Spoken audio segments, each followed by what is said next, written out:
ভবানীপুরের মল্লিক বাড়িতে উমার আরাধনা। মহাষ্টমীতে কুমারী পুজোর আয়োজন করা হয়। পরিবারের সদস্য ছাড়াও বাইরে থেকেও অনেকে আসেন কুমারী পুজো দেখতে। অষ্টমীর অঞ্জলি শেষে ভোগ খাওয়া। অভিনেত্রী হিসেবে নয়, পুজোর কটা দিন বাড়ির মেয়ে হিসেবে অতিথি আপ্যায়নে ব্যস্ত থাকেন কোয়েল মল্লিক। পরিবারের সঙ্গে মিলেমিশে পুজোর আড্ডায় মেতেছেন কোয়েলের বাবা রঞ্জিত মল্লিকও। মল্লিক বাড়ির পুজো মানে তো ছোট বয়স থেকেই, যেটা আমি সবসময় বলে থাকি যে এই পুজোর কটা দিন আমরা আবার সেই ছোটবেলায় ফিরে যাই, সেই ছেলেবেলায় ফিরে যাই। সবাই কিরকম একটা কবিরের বয়সে চলে যাই, সব 5 বছরের বয়সে, সেটা আমার বাবা হোক কিংবা আমি। এই বছরটা আরও বেশি স্পেশাল, কারণ এটা কাবিয়ার প্রথম বছর, তাই জন্য আরও বেশি স্পেশাল।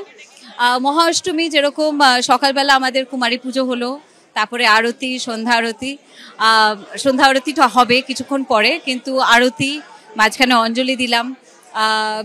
ভীষণই আনন্দ করছি। আর প্রতি বছরের মতন এবারও খুব মজা লাগছে। 101 বছর এবারে। হ্যাঁ, তো আগের বছরটা 100 বছর কাটিয়েছি, খুব মানে একটা স্পেশাল ভাবে আমরা সেলিব্রেট করেছিলাম।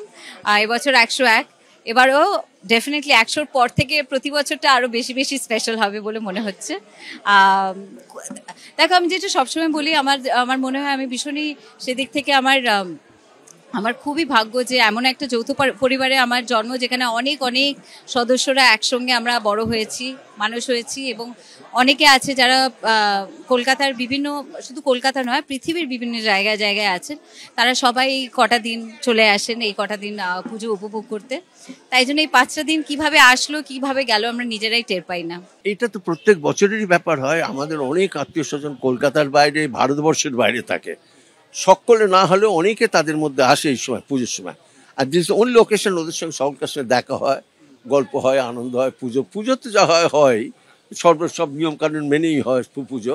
আর তারপরে এটা হয় মল্লিক বাড়ির পুজো একটা অন্য জায়গা রাখে। সেক্ষেত্রে এই প্রত্যেকটা দিনই কি পুজোতেই জড়িয়ে থাকে, মেয়েকে সঙ্গে। ক্যামেরা প্রতীক রায়ের সঙ্গে হিন্দল দে, এবিপি আনন্দ, কলকাতা। এই মুহূর্তে আপনাদের দেখাবো সুরুচি সঙ্গের পুজো। সেখান থেকে প্রতিবেদন তুলে ধরেছেন আমাদের প্রতিনিধি ঐশী। মুক্তির মন্দির ও সোপানো তলে কত প্রাণ হলো বলিদান, লেখা আছে অশ্রুজলে। স্বাধীনতা সংগ্রামীরা নিজেদের আত্মবলিদান দিয়েছিলেন এই দেশকে স্বাধীন করার জন্য। আর এবারে সুরুচি সংঘের থিম সেই আত্মবলিদানকে কেন্দ্র করে দেখা যাচ্ছে যে দেওয়ালে ছত্রে ফুটে উঠেছে সেই বীর বিপ্লবীদের আত্মগাথা। এক দেশকে স্বাধীন করার জন্য নিজেদের প্রাণকেও বলিদান দিয়ে দিয়েছিলেন এই স্বাধীনতা সংগ্রামীরা। যে সমস্ত কার্যকলাপ ঘটিয়েছিলেন এবং তার মধ্যে দিয়ে দেশকে স্বাধীন করেছিলেন, সেই বীরগাথাই তুলে ধরেছে এবারে স্বাধীনতা সংগ্রামের, সেই গল্পই তুলে ধরেছে এবারে সুরুচি সংঘ। থিমের নাম দিয়েছে আহুতি। 72 বছরে তাদের আহুতি স্বাধীনতা সংগ্রামীদের। দেখা যাচ্ছে এখানে মেদিনীপুর থেকে শিল্পীরা এসেছেন। তারা পটচিত্রের মধ্য দিয়ে অনুশীলন সমিতি থেকে শুরু করে স্বাধীনতা সংগ্রামীদের বিভিন্ন কার্যকলাপ ফুটিয়ে তুলছেন এই পটচিত্রের মধ্য দিয়ে। এবং তারই সঙ্গে মা এখানে অনন্য রূপে বিরাজমান করছেন। মাতৃপ্রতিমাও দেখা যাচ্ছে এক অন্যরকম আদলে নির্মিত। এই সম্পূর্ণ থিমসজ্জার সঙ্গে মানানসই মাতৃপ্রতিমায় এবার সুরুচি সংঘের পক্ষ থেকে করা হয়েছে। সেখানে আরতিও চলছে এবং সপ্তমীর সন্ধ্যা থেকে রাত এখন গড়িয়ে গিয়েছে। তা সত্ত্বেও ভিড় কিন্তু উপচে পড়া। দক্ষিণ কলকাতার যতগুলো পুজো রয়েছে তার মধ্যে উল্লেখযোগ্য সুরুচি সংঘ। আর এবার সুরুচি সংঘের আহুতি আকর্ষণ হয়ে উঠেছে দর্শনার্থীদের কাছে। ক্যামেরা কৌশিক কর্মকারের সঙ্গে মুখোপাধ্যায়, এবিপি আনন্দ। একেবারে থিম থেকে সাবেকিয়ানার পুজো। সুরুচি সংঘের পুজো থেকে আপনাদের দেখাবো বাগবাজারের ছবি। সেখান থেকে প্রতিবেদন তুলে ধরেছেন আমাদের প্রতিনিধি কৃষ্ণেন্দু অধিকারী। কলকাতার প্রাচীন এবং সাবেকি পুজোগুলোর মধ্যে সবচেয়ে আগে নাম যেটা আসে সেটা হচ্ছে বাগবাজার সর্বজনীন। আমরা সেই মণ্ডপে 107 বছরে পড়ল বাগবাজার সর্বজনীন। বাগবাজারের একটা অবস্থান মাহাত্ম্য আছে। শ্রী রামকৃষ্ণ, ভগিনী নিবেদিতা, শারদাবনী, স্বামী বিবেকানন্দ, গিরিশ ঘোষ, ভোলা ময়রা, কতটা মানুষ এই এলাকার তাদের পদধূলি রঞ্জিত কিংবা এলাকার তারা বাসিন্দা। সেই বাগবাজার সর্বজনীনের পুজো স্বাভাবিকভাবেই তার প্রাচীনত্বকেই ধরে রেখেছে। যে ছবি আমরা প্রতিবার দেখতে পাচ্ছি সে ছবি একদম সাবেকি, পুরানো পদ্ধতিতে রীতিনীতি মেনে সেই প্রতিমা তৈরি হয়েছে। 28 ফুট উচ্চতা, যে মুকুট দেখছি প্রতিমার এবং চালচিত্র দেখছি, সেটা একদম অতীতের যে ধ্রুপদী বা সাবেকি প্রথা মেনে তৈরি প্রতিমা, তার সঙ্গে ধারাবাহিকতা বজায় থাকছে। এবং আমরা দেখছি প্রতিমার মুখ নয়নাভিরাম। অনেকে বলেন বাগবাজারের সর্বজনীনের পুজো দেখে বা তার প্রতিমার মুখ দেখে তবে পুজো দেখা শুরু হয়। এই বাগবাজার সর্বজনীনে একটা সময় নেতাজি সুভাষচন্দ্র বসু পুজো কমিটির সভাপতি ছিলেন, আচার্য প্রফুল্লচন্দ্র রায়ও পুজোর সঙ্গে যুক্ত ছিলেন। এই বাগবাজার সর্বজনীনের সবচেয়ে বড় বিষয় হচ্ছে তার ঐতিহ্য, এবং সেই ঐতিহ্যকেই বপন করে চলেছে এখানকার পুজো উদ্যোক্তারা। এখানকার সবচেয়ে বড় বৈশিষ্ট্য যেমন প্রতিমার সাবেকিয়ানা, প্রতিমার ধ্রুপদী তার অবয়ব, তেমনি এখানকার মণ্ডপের যে ঝাড়বাতি আমরা দেখতে পাচ্ছি। আমাদের ক্যামেরা পার্সনকে বলবো ভগবান শাকে সেই ঝাড়বাতির ছবিটা একবার দেখাতে।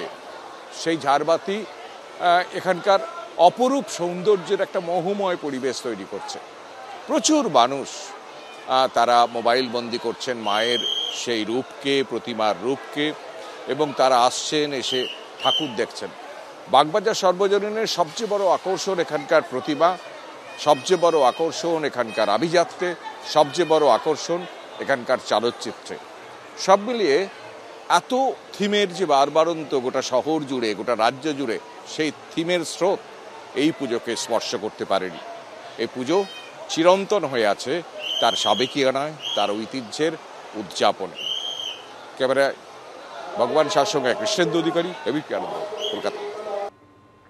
কলকাতার পাশাপাশি এবার আপনাদের দেখাবো জেলার ছবি। 54 বছরে পা দিয়ে হুগলির চাতরা পশ্চিম রামকৃষ্ণ রোড পুজো কমিটি ভরসা রেখেছে সাবেকিয়ানায়। মণ্ডপ থেকে প্রতিমা সব কিছুতেই সাবেকিয়ানার ছোঁয়া। জমিদার বাড়ির আদলে সাজানো হয়েছে মণ্ডপ। নতুন প্রয়াস দর্শনার্থীদের আকৃষ্ট করবে বলেই আশাবাদী উদ্যোক্তারা। বারোয়ারি পুজো, কিন্তু হুগলির চাতরা পশ্চিম রামকৃষ্ণ রোড পুজো কমিটি এবার তাদের মণ্ডপ তৈরি করেছে জমিদার বাড়ির আদলে। সামনে সাজানো বাগান, মণ্ডপের পাশেই তৈরি করা হয়েছে জলাশয়, তাতে ছাড়া হয়েছে মাছও, রয়েছে বাচ্চাদের খেলার জায়গা, দোলনা। মণ্ডপের ভেতরে প্রতিমা সাবেকি। প্রতি বছর পুজোয় নানান ধরনের থিম তুলে ধরলেও 54 বছরে পা দিয়ে এবার তারা ভরসা রেখেছে সাবেকিয়ানায়।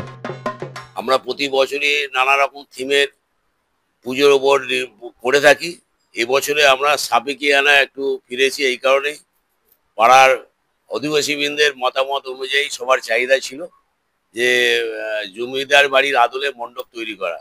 আগেকার বাড়িতে আমরা যে কোনো জানি যে জমিদার বাড়িতে একটা পুকুর থাকে, গাছে ঘেরা পুকুর, বাচ্চাদের খেলার জায়গা থাকে, এবং আমরা সেইটাকেই তুলে ধরার চেষ্টা করেছি আমাদের মণ্ডপের মধ্য দিয়ে। আমরা প্রতিমাও সাবেকিয়ানার মধ্যে আনার চেষ্টা করেছি। প্রচুর মানুষের ভিড় আমাদের এই মুহূর্তে এই আমাদের পুজো মণ্ডপে। বিগত কয়েক বছর ধরেই আমাদের পুজো মণ্ডপে প্রচুর মানুষ আসছে, এবং এবছরেও আমরা সেটাকে উপলব্ধি করতে পারছি। নতুন প্রয়াস দর্শনার্থীদের পছন্দ হচ্ছে বলে দাবি করছেন উদ্যোক্তারা। পুজোর কদিন বহু মানুষ মণ্ডপে ভিড় জমাবেন বলে আশাবাদী তাঁরা। সৌরভ বন্দ্যোপাধ্যায়, এবিপি আনন্দ, হুগলি।